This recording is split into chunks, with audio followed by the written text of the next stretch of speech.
24 மணி நேரத்துல 2 அதிரடியான செய்தி ஜெலன்ஸ்கி. 2மே பழைய செய்தி, புது செய்தி. எந்த கேட்டகரியில வேணாலும் அவர் பாக்கெட்ல தூக்கி வச்சுக்கலாம். காரணம் என்ன அப்டின்னா, வெளிப்படையா டொனால்ட் ட்ரம்பே அறிவிச்சுட்டார். என்ன அப்டின்னா, உக்ரைனுக்கு நிலங்கள் கிடைக்குமா? உக்ரைனோட நிலங்கள் மீட்டு தரப்படுமா? அப்டிங்கிற கேள்விக்கு, அப்டிலாம் சொல்ல முடியாது. நிலங்கள்லாம் கிடைக்காது அப்டின்ட்டாரு. டக்குன்னு எல்லாரும் ஷாக் ஆயிட்டார்கள். ரொம்பலாம் ஷாக் ஆக வேணாம். நிலங்கள் பாதி கிடைக்கும், பாதி கிடைக்காது அப்டிங்கிற மாரி சொல்ட்டாரு. இந்த பாதி அப்டிங்கிறது என்ன? 4 பிராந்தியத்துல 2 பிராந்தியத்த குடுப்பார். 2 பிராந்தியத்த குடுக்க மாட்டாரா அப்டின்னு கேட்டா, அதுக்கெல்லாம் வாய்ப்பே கிடையாது. 4 பிராந்தியங்கள், அதுக்கடுத்து பஃபர் ஜோன்கள். இந்த பஃபர் ஜோனையும் தாண்டி சில பகுதிகள அவர்களே தரேன்னு சொல்லியிருக்கார்கள். முக்கியமான நகரங்கள்லாம் இந்த 4 பிராந்தியத்துக்குள்ள வராத முக்கியமான நகரங்கள் பஃபர் ஜோனா கிரியேட் பண்ணா, அதுல தரோம் அப்டின்ருக்காரு. இந்த விஷயங்கள் நடக்குங்கிறத ட்ரம்ப் வெளிப்படையா மைக்ல ஆன் ஏர்ல சொல்ட்டு போயிட்டாரு. அப்ப இதுல மாற்றத்துக்கு இடமே கிடையாது அப்படிங்கிறது தான். ஒரு பக்கம் இவர் இப்படி சம்பவம் பண்ணிக்கிட்டு இருக்கும்போதே, இன்னொரு பக்கம் அமெரிக்கா இன்னொரு சம்பவத்தையும் பண்ணுது. என்ன அப்டின்னா, உக்ரைனுக்குள்ள அமைதி படைங்கிற பேர்லயோ, இல்ல நேட்டோங்கிற பேர்லயோ, அமெரிக்க ராணுவ வீரர்கள் நிக்கவே மாட்டார்கள் அப்படின்னு சொல்லி தெளிவா அடிச்சுட்டாரு. இது ஜெலன்ஸ்கிக்கு பெரும் இடியா தான் மாறிப்போச்சு. ஏன் அப்புட்ன்னா, இப்ப அழகா ஜெலன்ஸ்கி சுத்தி சுத்தி வந்து சகுனி வேலை எங்க பார்த்தாரு அப்புட்ன்னா, திருப்ப திருப்ப எல்லாரையும் உள்ளுக்குள்ளேயே இழுத்து வச்சுக்கிட்டு இருந்தாரு. இப்ப அமெரிக்கா ரொம்ப தெளிவா நிலங்கள் கிடையாது அப்படின்னு சொல்லிருச்சு. பிடிக்கப்பட்ட இடங்கள் பிடிக்கப்பட்டது தான். அதுக்காக தானே அவர்கள் உயிர விட்டிருக்கார்கள். இவ்வளவு பெரிய யுத்தத்த நடத்தியிருக்கார்கள். அத விட்டுக் குடு அப்புட்ன்னா எப்படி குடுப்பாய்ங்க? அப்படிங்கிற சாராம்சத்தோடயே பதிவு பண்றாரு. அதனால வாய்ப்பே கிடையாது அப்படின்னு ஜெலன்ஸ்கி நம்ம முடிக்கிற வரை இஷ்டத்துக்கு வாய் பேசிக்கிட்டு இருக்கான். இவன் வாய்க்கு ஒரு பூட்டு போடணும் அப்படின்னு ட்ரம்ப் இறங்கி அடிச்சுட்டாரு அப்படின்னு தான் பார்க்கப்படுது.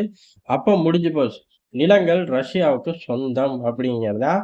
ஆனா இவ்வளவு தூரம் ஒரு பக்கம் ரஷ்யா காசு போட்டுச்சு, ஆட்கள் இறந்தார்கள், பெரிய அளவு பொருளாதார பலத்த செலவு பண்ணுச்சு. எல்லாத்தையும் தாண்டி தான் இது. இதுக்கு ஈக்குவலா நானும் தானடா செலவு பண்ணியிருக்கேன் அப்படிங்கிற மாரி அடுத்த ஸ்டேட்மெண்ட்டையும் கோர்த்தே விட்டாரு.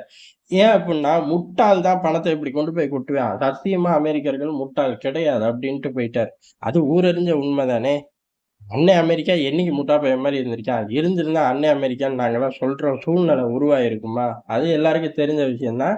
அதுக்கு பதிலா தான் அங்க உள்ள கனிம வளத்த நம்ம எடுத்துக்கிறோம் அப்டின்னு சொல்ட்டாரு. இப்ப நிலமும் போச்சு, மிச்சம் உள்ள நிலத்துல கனிம வளமும் போச்சு. இப்ப 2 பேர்களையும் உள்ள இழுத்து போட்டுக்கிட்டு இருந்த தியரியும் ஒர்க் அவுட் ஆகாம போச்சு. இது மட்டும் கிடையாது. அடுத்த கட்டமா ஜெலன்ஸ்கி செஞ்ச இன்னொரு சகுனி வேலை அப்படிங்கிறது, ஒரு பாதுகாப்பு தேவை. அந்த பாதுகாப்புல அமெரிக்காவும் இருக்கணும் அப்படின்னு ஐரோப்பாவ அசிங்கப்படுத்தினாரு. அதாவது ஐரோப்பா மட்டும் இருந்தா பத்தாது. அமெரிக்கா இருந்தா தான் எங்களுக்கு பாதுகாப்பு அப்படின்னு சொன்னாரு. இங்க அமைதி படைங்கிறதே ஒண்ணு அங்க இருக்க போறதே கிடையாது அப்படின்னு அறிவிச்சாரு. அப்படியே வச்சுக்கிட்டாலும் அது ஐரோப்பியக்காரங்க வச்சு தொலைச்சுக்க. ஆனா அமெரிக்க வீரர் அப்படின்னு ஒற்றை வீரர் கூட அங்க இருக்க மாட்டார் அப்படின்னு சொல்லி நிறுத்திட்டார்கள். ஆயுதங்கள் அப்படிங்கிறக்கு ஆயுதங்கள்லாம் ஒண்ணும் தரப்போறது கிடையாது. ஏற்கனவே தந்தத டிஸ்டர்ப் பண்ணாம இருந்தாலே சரிதான். தந்ததுக்கு தான் நம்ம காசு அங்க இருந்து எடுக்க போறோம்ல. அப்ப அது ஒரு மேட்டரே கிடையாது அப்படின்னு சொல்லி சிம்பிளா முடிச்சுட்டாரு. அப்ப எல்லாத்துலயும் செக் வச்சுட்டாரா? இதுக்கு அடுத்த சம்பவமா இன்னொரு செக்கையும் வைக்கிறார். நடுவுல போய் தான் அமெரிக்க வீரர்கள் இல்லை அப்படின்னு சொல்லி சிம்பிளா முடிச்சுட்டார்கள் போருக்கு அப்புறம். இப்போ அமைதி பேச்சுவார்த்தையில இதெல்லாம் தந்துதான் ஆகணும். தந்தாச்சு முடிஞ்சு போச்சு அப்படின்னு சொல்லிட்டார்கள். அமைதி பேச்சுவார்த்தையில இன்னொரு விஷயம் அப்படிங்கிறது நேட்டோ தான். நேட்டோல சேர்க்கப்படுமா அப்படின்னு கேட்டதுக்கு, நேட்டோல சேர்க்கப்படுமாங்கிறதே அமைதி பேச்சுவார்த்தையில வராது. காரணம் என்ன அப்படின்னா, உக்ரைன் நேட்டோக்கே எலிஜிபிள் கிடையாது அப்படின்னு சொல்லி சிம்பிளா முடிச்சுட்டாரு. இவ்வளோ நாள் அதையும் தூக்கி உள்ளுக்குள்ள வச்சுட்டு இருந்தார்கள். எல்லாமே தவிடுபடி ஆயிருச்சு. ஏறக்குறைய எல்லா பிளேயர்களையும் உக்ரைன் யுத்தத்துக்குள்ளேயே வச்சுக்கணும் அப்படின்னு ஜெலன்ஸ்கி செஞ்ச சகுனி வேலை அடிபட்டு போச்சு. உக்ரைன் யுத்தத்துக்கு அப்புறம் திரும்பவும் இவனுங்கள பூரா ராணுவ ரீதியாவே உள்ளுக்குள்ள வச்சுக்கணும் அப்படின்னு நெனச்சாரு. அதுவும் அடிபட்டு போச்சு. 3வது விஷயமா, நேட்டோ அப்படிங்கிற பந்த உருட்டி விட்டுக்கிட்டே இருப்போம்.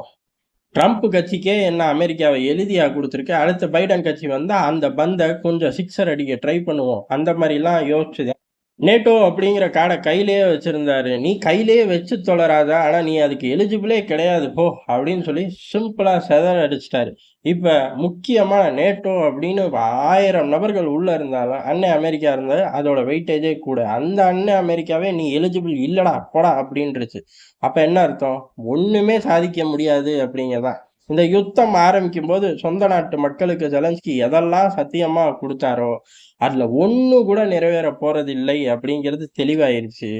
மாறா யுத்தம் ஆரம்பிக்கிறதுக்கு முன்னாடி கையில என்னெல்லாம் இருந்துச்சோ, எல்லாமே பறி போயிருச்சு அப்படின்னு தான் அர்த்தம். காரணம் யுத்தம் ஆரம்பிக்கிறதுக்கு முன்னாடி நேட்டோல இணையலாம், ஐரோப்பிய யூனியன்ல இணையலாம், அப்படி இப்படின்னு பால் வீசிக்கிட்டே இருந்திருக்கலாம்.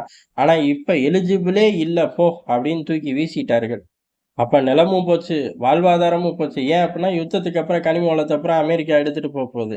எல்லாத்தையும் இழக்கறக்கு ஒரே காரணம் என்ன அப்டின்னா, ஜெலன்ஸ்கிய தேர்ந்தெடுத்தது. ஜெலன்ஸ்கி அந்த மக்கள் வேண்டி, விரும்பி இவன் தான் நமக்கான தலைவன் அப்டின்னு தேர்ந்தெடுத்தார்களா அப்டின்னு கேட்டா, அதெல்லாம் ஒண்ணும் கிடையாது. யுஎஸ்ஏட வச்சு அங்க வச்சு விளையாண்டாய்ங்க. அந்த யுஎஸ்ஏல உள்ள கீழ உள்ள 1 டஜன் என்ஜிஓல எப்டியும் டாப் 10 இருக்கும். அந்த டாப் 10க்கு மேஜரான சில நாடுகள்ல ஆபீஸ் இருக்கும். அதுல ஒண்ணு உக்ரைன். இப்ப புரிஞ்சிருச்சா? இந்த நாடு எப்படி வளமான நாடு. ஐரோப்பாலயே வச்சு ஏழை அப்படின்னு சொன்னாலும், ஒரு ஸ்டாண்டர்டான லிவிங் இருந்துச்சு. இப்ப அங்க ஏறக்குறைய சிரியாவும், உக்ரைனோட நகரங்களும் ஒண்ணு அப்படிங்கிற நிலைமைக்கு ஆயிருச்சு. காசாவும் உக்ரைன்ல உள்ள பல நகரங்களும் ஒண்ணு அப்படிங்கிற நிலைமைக்கு ஆச்சு. இத பூரா கொண்டு வந்தது யாரு அப்படின்னா, சாட்சாத் அமெரிக்கா தான்.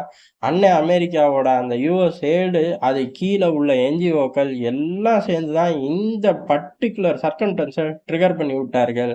அத அறுவடையெல்லாம் இப்போ முடிச்சுட்டாய்ங்க. முடிச்சோனே அவர்களுக்கே உண்டான ஸ்டைல். அமெரிக்காவோட ஸ்டைல் என்ன? அல்றது. அதுக்கப்புறம் எஸ்கேப் ஆகுறது. அத ஒவ்வொரு பிரசிடென்ட்டும் அவங்களுக்கு உண்டான ஸ்டைல்ல செய்வார்கள். அத டொனால்ட் ட்ரம்ப் செய்றாரு. இனிமேலும் இத ஒரு பாடமா எடுத்துட்டு உஷாரா இருக்கக்கூடிய மக்கள், உக்ரைன் மாரி ஒரு ட்ராப்ல சிக்காம தப்பிச்சுக்கலாம். நன்றி, வணக்கம்.